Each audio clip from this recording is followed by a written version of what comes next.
Jadi udah rajin praktek sadar nafas, tapi waktu sedang praktek itu merasakan tenang, Iya, tapi waktu dalam lapangan bersosial di lingkup umum kok masih gampang kepancing, heeh, masih kemerungsung dan sebagainya. iya, Itu kenapa gitu kan? iya.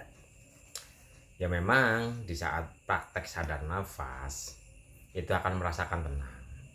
Tapi coba jujurlah kepada diri sendiri. Apakah waktu sadar nafas itu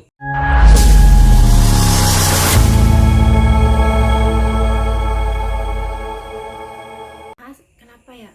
Banyak yang praktik sadar nafas. Memang waktu sadar nafas duduk heningnya itu ada ketenangan, kedamaian. Tapi kenyataannya di luar duduk hening ya, di kehidupan sehari-harinya masih kemerungsung, masih emosian, masih ada sifat-sifat negatif yang lebih mendominasi. Itu kenapa? jadi udah rajin praktek sadar nafas, tapi waktu sedang praktek itu merasakan tenang, Iya, tapi waktu dalam lapangan bersosial di lingkup umum kok masih gampang kepancing, heeh, masih kemerungsung dan sebagainya. iya, Itu kenapa gitu kan? iya. Ya memang di saat praktek sadar nafas itu akan merasakan tenang. Tapi coba jujurlah kepada diri sendiri. Apakah waktu sadar nafas itu benar-benar menyadari setiap tarikan dan hembusan nafas atau dengan pemokusan? Karena beda. Di saat dengan pemokusan, memang dalam kesendirian waktu praktek sadar nafas itu akan merasakan tenang. Tapi di luar beraktivitas masih gampang kepancing karena ini dengan pemokusan. Jadi tenang waktu praktek sadar nafas itu bukan dengan kesadaran tapi dengan pemokusan. Lah kenapa bisa tenang ketika praktek sadar nafas dengan pemokusan? Karena pikiran itu mempunyai permainan baru.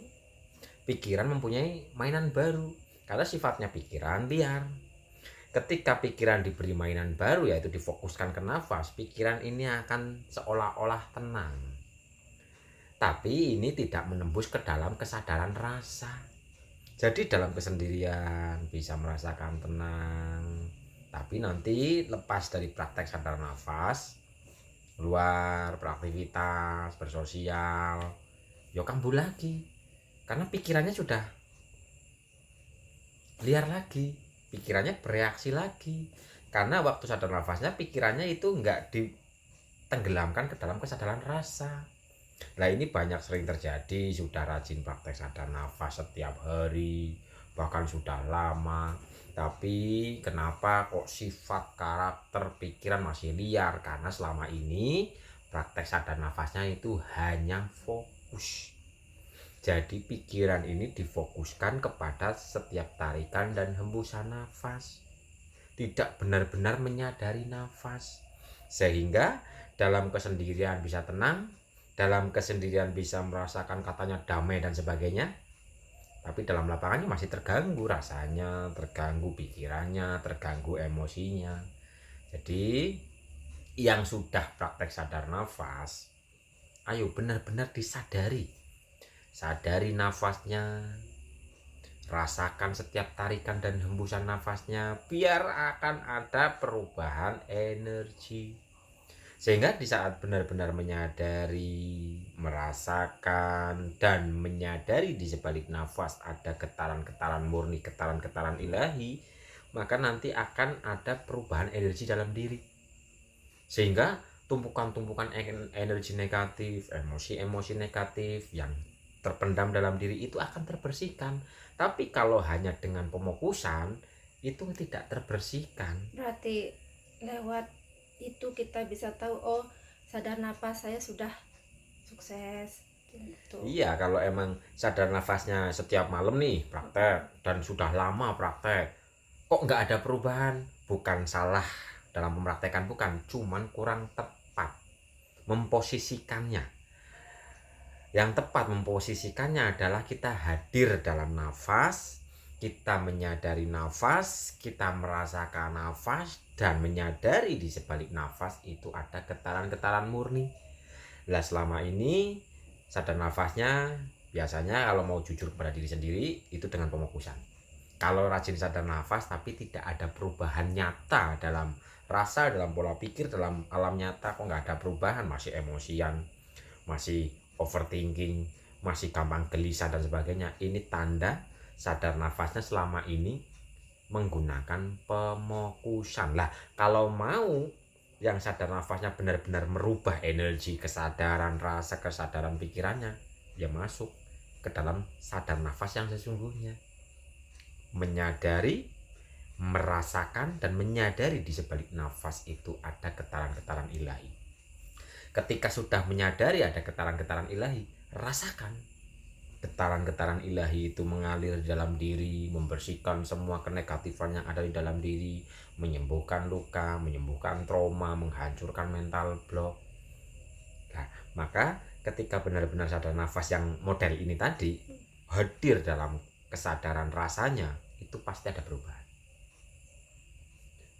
Biar tidak, katanya sudah rajin praktek, tapi kok sifat karakter kok seolah-olah gitu-gitu aja. Nah, itu tanda sadar nafasnya selama ini masih menggunakan pemokusan. Nah, terus enggak seperti ini. Yang pemokusan tadi, misalnya dia lebih senang duduk menyendiri untuk bisa mendapatkan ketenangan. Sedangkan kalau berinteraksi di tempat ramai itu masih ada emosi. Apakah itu termasuk kemelekatan waktu lebih senang duduk menyendiri itu? Ya, bisa ada dua jawaban, yaitu tadi, ketika dalam kesendirian praktek sadar nafasnya ini karena melatih pikiran untuk fokus ke nafas, sehingga sang pikiran itu akan lebih nyaman dalam kesendirian. Terus ada lagi yang sudah benar-benar praktek sadar nafas, tiba-tiba lebih suka menyendiri. Ini adalah step by stepnya. Nah, dalam kesendirian ini dia akan sibuk benar-benar untuk membersihkan, untuk mengenal dirinya. Nah, nanti kalau ini sudah selesai dengan dirinya, ya akan kembali lagi bersosial kembali dengan dirinya yang versi baru. Berarti ini yang sering kita salah pahami, duduk menyendiri karena keterikatan, lebih senang menyendiri karena ada rasa tenang itu, tapi tidak melakukan pembersihan. Nah, itu dia. Jadi kalau yang suka duduk sendiri, apa itu tadi, merasakan tenang tapi di luar masih kemerungsung, berarti kesendiriannya ini bukan proses pembersihan, kesendiriannya ini bukan proses pengenalan jati diri, bukan memurnikan dirinya, tapi terjebak dalam zona nyaman. Jadi pikirannya itu nyaman ketika fokus ke nafas. Tapi kalau kesadaran benar-benar yang menyadari nafas, ya memang ada fase kesendirian. Nah, dalam fase kesendirian itu dia akan lebih benar-benar membersihkan dirinya, mengenali dirinya, sehingga dia akan benar-benar menjadi dirinya yang sejati.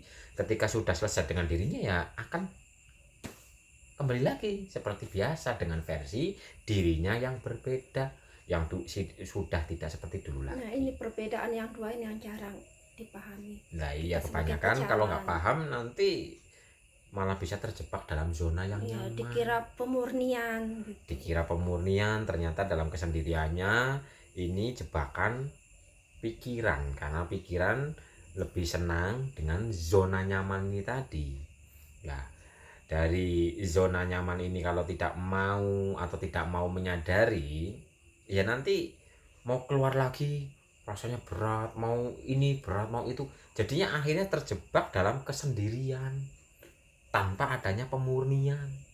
Oke lah, dalam fase kesendirian, ayo murnikan, bersihkan jiwa raganya, terus menyadari sekarang ini saat ini, menyadari di sekarang ini saat ini ada getaran-getaran murni yang sedang membersihkan, yang sedang memperkenalkan dirinya kepada si yang sendiri ini. Jadi ada makom, ada kesendirian yang terjebak oleh pikirannya, ada kesendirian yang memang sedang ditaruh di kesendirian itu untuk lebih membersihkan diri, mengenal diri, dan kembali kepada sang sejati. Begitu. Jadi yang sudah rajin praktek sadar nafas, ayo mulai pindah dari kesadaran fokus pikiran menuju kepada kesadaran rasa, benar-benar hadir dalam rasanya nafas. Yang sudah hadir dalam rasanya nafas, lebih dalam lagi, rasakan di sebalik nafas ada getaran-getaran murni, getaran-getaran ilahi yang mengalir ke jiwa raga kita ini dan membersihkan semua kekotoran-kekotoran batin. Sehingga nanti ketika diri ini atau diri kita sudah terbersihkan, terus teraliri energi ilahi yang murni ini, pencerahan akan bermunculan, energinya akan berubah, sifatnya akan berubah, pola pikirnya akan berubah, dan kehidupan nyatanya pun akan berubah. Lebih menerima, lebih lapang dada, lebih mudah bersyukur, dan sebagainya.